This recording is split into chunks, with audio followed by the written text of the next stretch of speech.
Hello students, welcome to teachers diary. जैसे आप सभी जानते हैं कि इसी मंथ के 5th को एक एग्जाम हुआ है जिसका नाम था नेट। मोस्ट ऑफ द बच्चे ऑल ओवर इंडिया से इस एग्जाम को देते हैं। जो बच्चे डॉक्टर बनना चाहते हैं वो इस एग्जाम को देते हैं। तो कैसा ये एग्जाम था, कैसे इसके सब्जेक्ट थे, कैसा इसका एनालिसिस था, तो इसके बारे में हम आज डिस्कस करेंगे। तो आज हमारे साथ स्पेशल गेस्ट है मिस भावना मैम। तो मैम आपका वेलकम है आज के टीचर्स डायरी के ऊपर। Thank you so much. तो बच्चों, पूरा पॉडकास्ट आप जरूर देखना, बड़ा इंपॉर्टेंट होने जा रहा है। बहुत सारी न्यूज जो है वो बहुत सारी चीजें आपको इसमें पता चलेगी। तो मैम, जैसे आप जानते हैं कि ये हमारा अभी नीट का एग्जाम हुआ था, जी सर। और अगर मैं पूरे एग्जाम की बात करूं, इसमें 3 सब्जेक्ट जो हैं वो आते हैं, जी फिजिक्स है, केमिस्ट्री एंड बायोलॉजी। जी सर। और जितनी वेटेज फिजिक्स एंड केमिस्ट्री की होती है उतनी तो अकेली की अकेली बायोलॉजी की होती जी है। सर, क्योंकि आई थिंक ये बायोलॉजी सबसे ज्यादा स्कोरिंग सब्जेक्ट भी बिल्कुल है। है सर। तो आप हमारे ये बच्चों को बताइए कि इस बार का पेपर कैसा आया था, कैसा उसका डिफिकल्टीज लेवल था। तो इसके बारे में हमारे स्टूडेंट्स को जो है जी, थोड़ा सा बताइए। अगर मैं इस पेपर की बात करूं तो डिफिकल्टी लेवल जो था नीट का इस बारी बायोलॉजी में, वो इजी टू मॉडरेट था। बहुत ज्यादा डिफिकल्ट क्वेश्चंस इस बारी नहीं पूछे गए थे, ठीक है। और उन क्वेश्चंस को भी क्रैक करने का वही सेम तरीका है कि अगर बच्चे ने एनसीईआरटी अच्छे से कवर की है तो वो 360 आउट ऑफ 360 आराम से इस पेपर में स्कोर कर सकते हैं। जी सर। मतलब कि अगर आप कहते हैं कि अगर आपने एनसीईआरटी प्रॉपर अगर आपने पढ़ी है, जी सर। लाइन बाय लाइन अगर आपने जी, पढ़ी है, तो बायोलॉजी एक ऐसा सब्जेक्ट है इसमें फुल स्कोरिंग मार्क्स जो है बच्चा ले सकता ले सकता है। है, जी। तो पूरा इसमें कर सकते हैं। एक ये चीज बताइए कि जैसे हम जानते हैं कि इस नीट के एग्जाम के अंदर 11th एंड 12th जी। ये 2 क्लासेस हैं, जी। तो दोनों के चैप्टर्स भी आते होंगे। तो किसकी वेटेज ज्यादा रहती है? 11th की ज्यादा रहती है, 12th की ज्यादा रहती है? और इस बार पेपर के अंदर ऐसा कैसा जो है वो वेटेज रही थी, जी। थोड़ा सा इसके हमेशा से वही सर 60-40 का जो है वो चलता आ रहा है कि +1 जो है वो ज्यादा पूछी जाती है और +2 कंपैरेटिवली कम क्वेश्चन आते हैं क्योंकि सिलेबस कम है। बट इस बार का अगर मैं ट्रेंड देखूं तो +1 और +2 ऑलमोस्ट इक्वल वेटेज पे थी। हम ऑलमोस्ट उसको 50-50% मान के ही चल रहे हैं। इक्वल नंबर ऑफ क्वेश्चन +1 से और उतने ही नंबर ऑफ क्वेश्चन जो है इस बार 50-50 ऑलमोस्ट 50-50 सर। बहुत ज्यादा डिफरेंस नहीं था इस बार वेटेज में। जी। इस बार कैसा पेपर का डिफिकल्टी लेवल कैसा था? जी इजी सर। था कि डिफिकल्ट था कि मॉडरेट था? थोड़ा सा इस sir ji, majority of question जो थे वो इजी टू मॉडरेट की कैटेगरी में फॉल करते हैं। कुछ एक आधा क्वेश्चन जो घुमाया गया था उसको आप डिफिकल्ट मान सकते हो, बट स्टिल बच्चे ने अगर तैयारी अच्छे से की थी तो सब के सब क्वेश्चन उसके आराम से लगने वाले थे।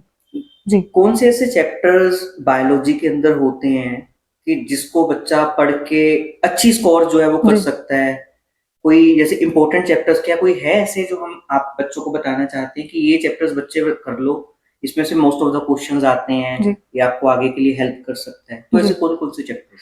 सर, नंबर 1 तो वही टीचर्स का भी और बच्चों का भी फेवरेट जेनेटिक्स वही रहेगा। और इस बार भी ट्रेंड वही सेम फॉलो हुआ है कि मेजॉरिटी ऑफ द क्वेश्चन जो थे, 12 से 15 क्वेश्चन जो थे वो सीधा सीधा जेनेटिक्स से आए थे, ठीक है। तीनों चैप्टर्स के मिला के अराउंड 6 क्वेश्चन जो थे वो principles of inheritance and variation में थे और 6 ही मॉलिक्यूलर बायोलॉजी से आए थे और उतने ही 3 to 4 क्वेश्चन जो थे आपको एवोल्यूशन से देखने को मिले।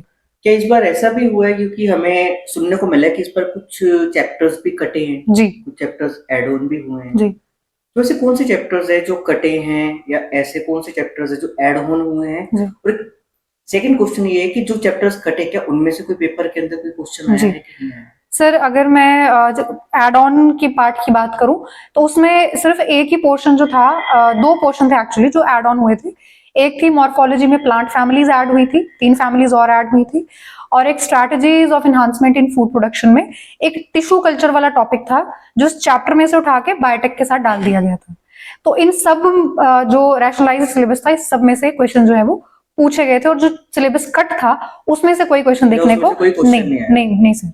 एनएमसी ने जो सिलेबस अलॉट किया था सब कुछ उसी सिलेबस के अकॉर्डिंग ही था। जी। जैसे आपने अभी स्टार्टिंग में बताया कि अगर बच्चा एनसीईआरटी को बड़ी अच्छी तरह से पढ़ता है जी। तो वो एक गुड स्कोर जो है वो बायोलॉजी के अंदर कर सकता है। जी। क्या इसके अलावा भी उसको कोई बुक्स रिकमेंड करनी चाहिए, कोई जी पढ़नी चाहिए? सर, एक्स्ट्रा हेल्प बुक्स तो वो यूज कर सकते हैं बट प्रेफर ये किया जाता है कि वो प्रीवियस ईयर के जो क्वेश्चंस है उन पे ज्यादा फोकस करें। कॉन्सेप्ट के लिए वो अपनी एनसीईआरटीज को फॉलो करें, लाइंस रीड करने के लिए एनसीईआरटीज को फॉलो करें और क्वेश्चन लगाने के लिए वो जितना जहां से मैक्सिमम नंबर क्वेश्चन जिस बुक से उसको करना है वो कर सकता है। एक बच्चे को पर चैप्टर के जी कितने क्वेश्चंस जो हैं वो मतलब कि करने चाहिए कि वो कहे कि हाँ भाई मेरी तैयारी अब अच्छी है, जी इस चैप्टर से अगर मेरे को कोई भी क्वेश्चन आएगा अगर पेपर के अंदर मैं उसको इजीली क्रैक कर पाऊँ। जी तो कितनी चैप्टर्स, एक चैप्टर का कितने क्वेश्चंस बच्चे को अपने हाथ से जो है वो निकालने चाहिए, थोड़ा जी सा इसके बारे में आप बच्चों को। जी सर, चैप्टर भी नहीं, मैं टॉपिक वाइज बात करूंगी। एक चैप्टर में जितने टॉपिक्स होते हैं, एटलीस्ट एक टॉपिक के आपको मिनिमम 50 क्वेश्चन तो लगाने ही लगाने हैं। एक एक टॉपिक टॉपिक के हर तरीके से घुमाए हुए कम से कम 30 टू और एक 50 चैप्टर में आई क्वेश्चन थिंक 7 to 8 टॉपिक्स तो होते ही हैं। तो 75 to 35 आप कहते हो कि मिनिमम 30 350 to 500 क्वेश्चन एक मिनिमम बच्चा जी करे करे क्योंकि होता क्या है, इसमें बहुत सारे क्वेश्चन जो है वो बस लैंग्वेज चेंज करके रिपीट किए जाते हैं, कॉन्सेप्ट वही रहता है, कंटेंट लिमिटेड रहता है, क्वेश्चन की बस लैंग्वेज चेंज करके उसको तरीके तरीके से घुमा घुमा के पूछा जाता है। जैसे आप सभी जानते हैं कि जो नीट का एग्जाम होता है इसमें 90 क्वेश्चंस आई थिंक बायोलॉजी के जी तो अगर आप पूरे ओवरऑल पेपर को भी देखते हैं तो 180 क्वेश्चंस आई थिंक 3 आवर्स का पेपर होता है। तो जैसे मैम ने कहा है कि आप जितने ज्यादा क्वेश्चंस की प्रैक्टिस करेंगे, क्योंकि अगर आप इस चीज को भी देखेंगे कि आपको पर क्वेश्चन को सॉल्व करने के लिए 1 मिनट का ही टाइम मिलता है, 1 मिनट का टाइम मिलता है। जी तो आपकी जो स्पीड है वो तभी बढ़ेगी जब आपने हाथ से प्रैक्टिस की होगी। बिल्कुल जैसे सर। मैम ने कहा है कि आपको एक एक टॉपिक के क्वेश्चनों को अपने हाथ से निकालना है, जी एक एक टॉपिक के क्वेश्चंस को करना है। दूसरी चीज में नीट के एग्जाम में जितनी बच्चे की रहती है उतनी क्या टीचर्स की भी उतनी रहती है?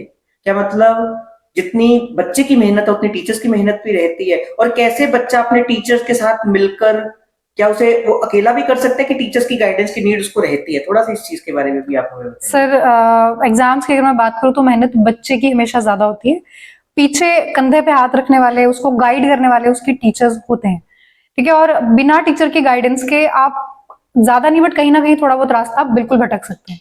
तो वो थोड़े बहुत चांसेस की गलती भी आपसे ना हो, उसके लिए आपके टीचर्स आपको हमेशा जो है गाइड करने के लिए होते हैं। तो टीचर का रोल है बच्चे को गाइड करना, उसको कंटेंट बताना कि एक्चुअली में कितना पढ़ना है और कहाँ से पढ़ना है। तो अगर बच्चा अकेले के बार प्रैक्टिस करने बैठेंगे तो वो अननेसेसरी टॉपिक्स भी कई बार बहुत ज्यादा अननेसेसरी सिलेबस कवर कर लेते हैं, उतना ज्यादा पढ़ने की नीड नहीं होती है। तो टीचर का यही रोल रहता है कि उसको सही कंटेंट और कितना पढ़ना है वो उसको जो है टीचर समझा सकता है। बोर्ड के अंदर होता है, जी कंपटीशन के अंदर होता है, बड़ा फर्क होता है दोनों जी में। बहुत फर्क होता है जी। क्योंकि बोर्ड के अंदर आप जितना लेंथ दोगे उतनी चीजें, तो इन दोनों में ये बताओ कि सिलेबस वही है, सेम जी दोनों चीजें।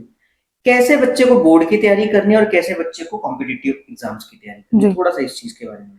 सब बोर्ड्स के लिए तो उसको जो है टॉपिक्स को समझने के बाद उस टॉपिक को अपने वर्ड्स में कैसे एक्सप्लेन करना है वो बहुत नेसेसरी है बोर्ड्स के लिए, ताकि जिस किस्म का भी क्वेश्चन उसको आए वो उस हिसाब से बढ़िया तरीके से उसको अपने वर्ड्स में लिख के स्कोर कर पाए। एक चीज मैंने देखी कि जी बायोलॉजी के जितने टीचर या जितने स्टूडेंट उनकी ड्राइंग बहुत अच्छी होती है। जी इसके पीछे क्या कारण है, थोड़ा सा ये चीज बताइए कि ड्राइंग उनकी बड़ी अच्छी होती है, क्योंकि हमारे साथ भी रहे हैं जी टीचर्स, पूरे पूरे इतना बड़े बड़े ड्राइंग्स बनाओ, इतने इतने सुंदर, क्या है इसके पीछे? थोड़ा सा आप थोड़ा सा सर, राज इसके पीछे होता है प्रैक्टिस।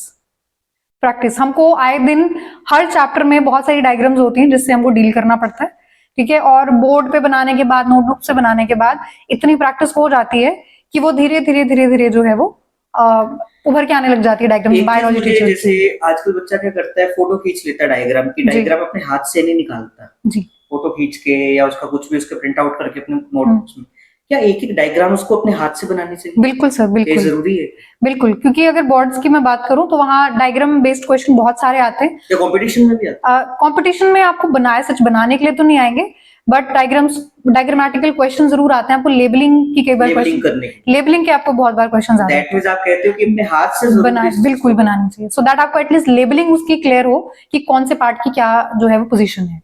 जी एक थोड़ा सा ये बताइए कि जैसे एक बायोलॉजी स्कोरिंग सब्जेक्ट है, तो एक डेली बच्चा कितना घंटा अपने जो है स्टडी में बायोलॉजी को दे, और हफ्ते में कितना टाइम दे, या ऐसा कर सकता है कि या डेली उसको कंटिन्यूशन में पढ़ना है? जी कि उसको तोड़ कर पढ़ना, कि जैसे 2 दिन फिजिक्स पढ़ ली, 2 दिन, तो आपकी तरफ से आप बच्चों को क्या कहते हो कि भाई मैंने ऐसे पढ़ा था अपने टाइम के अंदर, मैंने डेली बायोलॉजी को इतना टाइम दिया था, या मैं 2 दिन के बाद बायोलॉजी, तो कैसा एक बच्चे को थोड़ा सा इस चीज पे गाइड करें? बायोलॉजी के हर सब्जेक्ट के लिए यही जो है वो अप्रोच जानी चाहिए कि जितना आपको एक दिन में पढ़ा के स्कूल में या कोचिंग्स में जहां भी आपको पढ़ा के भेजा जाता है, उतना आप वापस से रिवाइज करिए, उतने कॉन्सेप्ट के क्वेश्चन एक बार जरूर लगा के देखिए कि आपके दिमाग में वो कॉन्सेप्ट बैठा है या नहीं। कई बार बच्चे सिर्फ कॉन्सेप्ट पढ़ के समझ के चले जाते हैं, कोई क्वेश्चन उनको दे दिया जाए तो उनसे वो होता नहीं है। तो अप्रोच ये रहनी चाहिए कि जितना पढ़ा है उस सारे सब्जेक्ट को डेली रिवीजन देना है, प्लस उसके क्वेश्चंस आपको दिन ब दिन लगाने। जिसमें नीट का एग्जाम होता है, बोर्ड का एग्जाम होता है, स्कूल्स में टेस्ट होते हैं, मोस्ट ऑफ द टीचर्स भी ये कहते हैं कि भाई बेटा तुम्हारे क्वेश्चंस इस वजह से सही नहीं हुए, तुम्हारा कंसेप्ट नहीं क्लियर था, कंसेप्ट बहुत सारा है ना, ये कंसेप्ट नहीं था। क्या होता है ये कंसेप्ट? मतलब थोड़ा इस चीज के बारे में बताइए कि कंसेप्ट तो सब कहते हैं बट बताता नहीं है कोई कंसेप्ट है। थोड़ा सा ये चीज बताइए कि कंसेप्ट है किस बला का नाम? जी सर, तो कॉन्सेप्ट जो है वो है एक टॉपिक की बिल्कुल डिटेल्ड और बिल्कुल तराशी हुई अंडरस्टैंडिंग। ठीक है, मतलब अगर आपको उस कॉन्सेप्ट, जैसे अगर मैं हार्ट की वर्किंग के बारे में बात करूं, तो सिर्फ आपके दिमाग में हार्ट का डायग्राम नहीं आना चाहिए, यार एक वेन वहां थी, एक आर्टरी वहां थी, एक ऐसा था वैसा था। आपको उसका पूरा आइडिया होना चाहिए कि अगर आर्टरी आ रही तो आ कहां से रही है, ये ब्लड कहाँ डाल रही है, इसके बाद ब्लड कहाँ जाने वाला है, कौन सी वेन से या कौन सी आर्टरी से ब्लड बाहर निकलने वाला है, उसके बाद उस ब्लड का क्या किया जाएगा। ठीक है, तो इस चीज को बोला जाता है कॉन्सेप्ट। मतलब किसी भी चीज की डिटेल बिल्कुल उस टॉपिक को खोल देना है, बिल्कुल उस चीज को कहा जाता है कॉन्सेप्ट। यही चीज मैं आपको मोस्ट ऑफ द बताना चाहता हूँ, क्योंकि अपने आप में नीट एग्जाम क्रैक करना है, और नीट के अंदर तो आप तब तक आई थिंक क्रैक नहीं कर सकते जब तक आपको एक एक चैप्टर के एक एक टॉपिक की कंसेप्ट की क्लैरिटी। बिल्कुल सर। तो बच्चों यही चीज आज हम यहाँ पे लेकर आए थे कि कैसे आपको बायो की तैयारी करनी है, 11th की वेटेज क्या है, 12th की वेटेज क्या थी, जो चैप्टर छूटे हैं वो कैसे करने हैं, एनसीईआरटी को आपको करना है, इसके अलावा प्रीवियस ईयर क्वेश्चंस लगाने हैं। ऐसा करके जो है वो आप अपने एग्जाम को क्रैक कर सकते हो। तो मैं थैंक्स करता हूँ मैम का कि आप यहाँ पे आज आए हैं और हमारे बच्चों को गाइड किया, और हम आगे भी आपको ऐसे इनवाइट करते रहेंगे ताकि और भी टॉपिक्स को लेके हम चाहते हैं कि एक डिटेल टॉपिक्स के हम कुछ ना कुछ ऐसे बनाएं, पॉडकास्ट बनाएं। बिल्कुल सर। तो बच्चे आप हमसे जुड़े रहिए, जुड़े रहने के लिए आप हमारे चैनल को सब्सक्राइब कर सकते हैं। आपको फिजिक्स, केमिस्ट्री, बायोलॉजी, मैथमेटिक्स, काफी सारे टॉपिक्स की इंफॉर्मेशन जो है आपको हमारे चैनल पे मिलती रहेगी।